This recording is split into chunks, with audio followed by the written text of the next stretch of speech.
মুকুল রায়ের বিধায়ক পদ খারিজ। হাইকোর্টের রায়ে মুকুল রায়ের বিধায়ক পদ খারিজ। দলত্যাগ বিরোধী আইনে বিধায়ক পদ খারিজ। অর্ণব রয়েছে সঙ্গে, আরো জানাবে অর্ণব। দেখো, সম্প্রতি আমাদের দেশের ইতিহাসে একটা নজির তৈরি হলো আজ বৃহস্পতিবার কলকাতা হাইকোর্টে বিচারপতি দেবাংশু বসাক এবং বিচারপতি সাব্বির রশিদির ডিভিশন বেঞ্চে।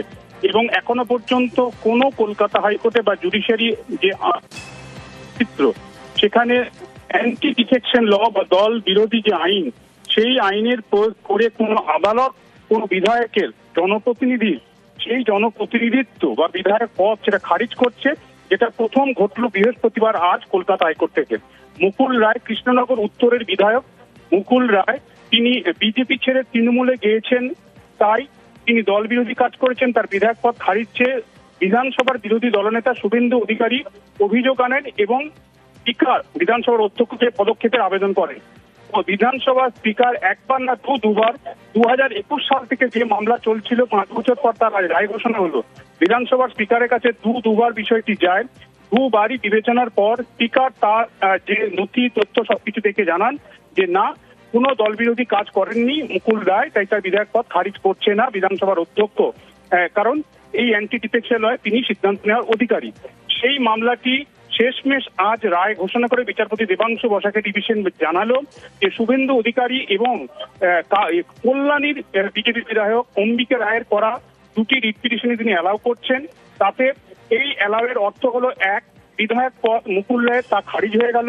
দ্বিতীয়, দেশের ইতিহাসে প্রথম নজির তৈরি হলো কলকাতা হাইকোর্ট থেকে, যেখানে কোনো জনপ্রতিনিধিত্ব আইনে যিনি একজন বিধায়ক হচ্ছেন, এইরকম বিধায়ক পদ দেশের ইতিহাসে কোনো হাইকোর্ট এই প্রথমবার খারিজ করলো, অর্থাৎ অ্যান্টি ডিফেকশন লয়ের তার প্রয়োগ করলো কলকাতা হাইকোর্ট। দ্বিতীয়, একই সঙ্গে অম্বিকা রায় কল্যাণীর বিধায়ক, তার অভিযোগ ছিল যেহেতু বিজেপি বিধায়ক নন মুকুল রায়, তিনি কি করে পিএসি, যেটা আমাদের বিধানসভার যে পসিটিভ রয়েছে সেখানে বিরোধী দল থেকে বিরোধী বিধায়কদের থেকে পিএসি বা পাবলিক অ্যাকাউন্ট কমিটির চেয়ারম্যান করতে হয়, তিনি কিভাবে পিএসি কমিটির চেয়ারম্যান থেকে সেই পদও বাতিল করতে হবে। এক্ষেত্রে অম্বিকা রায়ের আবেদনটিও মঞ্জুর করেছে, সেটাকেও মঞ্জুর করেছে ডিভিশন বেঞ্চ। এর অর্থ পিএসি চেয়ারম্যান হিসেবে মুকুল রায় যে কাজ করেছেন, তার যে নিয়োগ হয়েছিল এবং অভিযোগ জানানোর পরও যে পদক্ষেপ হয়নি, সেটিও বেআইনি ছিল, ত্রুটিযুক্ত ছিল, সেটাও রায়ের মাধ্যমে স্পষ্ট হলো। কিছুক্ষণ আগে দুই বিচারপতি বসাক এবং বিচারপতি রশিদি, তারা এই রায়ের অপারেটিভ অংশটুকু আদালতে 37 নম্বর আদালত করতে ঘোষণা করেছেন।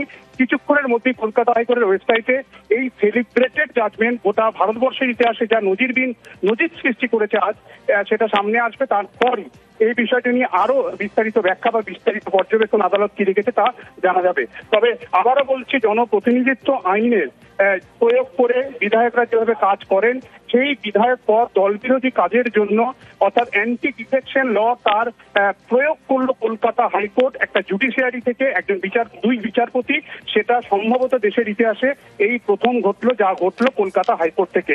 অবশ্যই এই রায়কে চ্যালেঞ্জ করে সুপ্রিম কোর্টে যেতে পারেন বিধানসভার স্পিকার বা বিধানসভার ক্ষেত্রে সচিব, বা এক্ষেত্রে সেই অধিকার রয়েছে, আইনি পথ খোলা আছে। একটা বিষয় একটু জানতে চাইবো, এই রায় কি শুধুমাত্র মুকুল রায়ের ক্ষেত্রেই প্রযোজ্য, নাকি অন্যান্য বিধায়ক যারা এখনো বিজেপির খাতার কলমে বিজেপির বিধায়ক কিন্তু যোগ দিয়েছেন তৃণমূলে, তাদের ক্ষেত্রেও প্রযোজ্য হবে?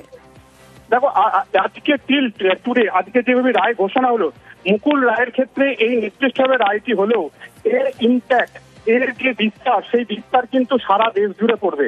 কারণ কোনো কলকাতা হাইকোর্ট কেন, কোনো আদালতই এইরকম কোনো নির্দেশ ছিল না। অ্যান্টি ডিফেকশন লয়ের প্রয়োগ ভুল করেছে স্পিকার, তার বিধায়ক পদ আদালত সরাসরি বাতিল করছে। কাজে আজকে মুকুলের বিধায়ক পদ খারিজ হলো, কিন্তু আগামী দিনে এই দল বদল করেন যেভাবে বিধায়করা, সেটা আমাদের রাজ্য নয়, অন্য রাজ্যের ক্ষেত্রে সমানভাবে প্রযোজ্য। সমস্ত রাজ্যের ক্ষেত্রে যেভাবে দল বদলু হয়ে অন্য দলের যে পদ নিয়ে এইভাবে কমিটিতে থেকে যাওয়া, মুকুল রায় যেটা করেছিলেন, আদালতের যে পর্যবেক্ষণ, এই ট্রেনটা সম্ভবত বন্ধ হতে চলেছে আজকের হাইকোর্টের আজকের রায়ের পর। আমি আবারও বলছি, এই রায়কে চ্যালেঞ্জ করে সুপ্রিম কোর্টে যেতে পারেন বিধানসভার স্পিকার বা বিধানসভার যে পরিচালনা কমিটি বা বিধানসভার যে কমিটি রয়েছে, তবে সেটা সুপ্রিম কোর্ট ফাইনাল ডিসাইড সেক্ষেত্রে করতে পারে। কিন্তু আজকে হাইকোর্টের রায় পর্যন্ত কিন্তু শুভেন্দু অধিকারী এবং কল্যাণীর এমএলএ অম্বিকা তাদের জয় হলো এবং মুকুল রায়ের বিধায়ক পদ খারিজ হলো।